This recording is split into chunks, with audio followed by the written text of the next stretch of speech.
Mga kapuso, break muna tayo sa holiday stress.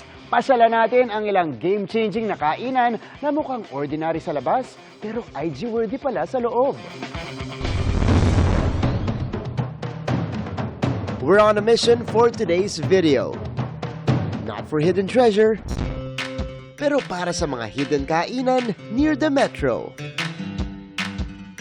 Down south, pag binaybay ang Carmona-Timbao Road sa Barangay Langkiwa dito sa Biñan, Laguna, may matatagpo ang nakatago sa gitna ng mga bukid. Isang secret garden resto bar na may relaxing view at ramdamang simoy ng hangin sa tanghali. Ang parehong resto, nagbabago ng vibe sa gabi dahil tumitingkad ang effect ng kanilang pailaw. Nandito tayo ngayon sa isang garden resto and bar sa Biñan. Tara, pasukin natin, tignan natin kung ano yung nasa loob. Yung unang-una nyo makikita pagkapasok nyo, ito yung mga tent natin. Yan, yung mga tent style natin dito. Ito po, yung bubble style ng mga tent. Tinatawag nilang starry bubble tents na kompleto po sa Lightwork. Si Honor, naisip niya na magtayo din ng sarili niyang starry bubbles na most affordable. Para sa 10 hanggang 15 tao, gagastos ka lang ng 3,000 pesos o as low as 200 pesos per head. Kasama na dyan ang privacy ng air-conditioned starry bubble tents. At ang food dahil consumable ang 3,000 pesos. Konting sip lang tayo nitong bulalo nila. Pero syempre hindi ko pinalagpas magpa-picture sa mga IG-worthy spots.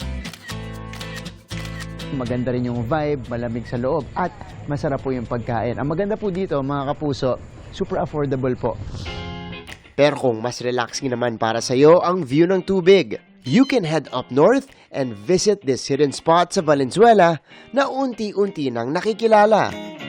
Hindi lamang po food ang kanilang pinupunta, kundi pati na rin po yung maganda nating tanawin. Kumbaga makarelieve naman po ng kanilang mga stress.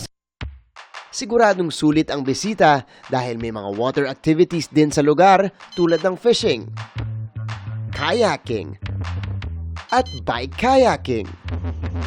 Ang bago nilang paandar, ang literal na umaandar sa tubig na events place na ito, ang Kingfisher Sailboat.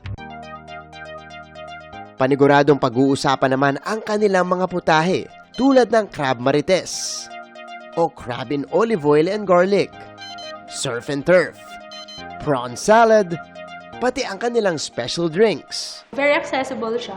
Yung food nila sobrang affordable. Sobrang ganda ng place and the view is very relaxing. Yan muna ang papasyalan natin, mga kapuso. Para sa GMA Integrated News, ako si Martin Javier. Changing the game!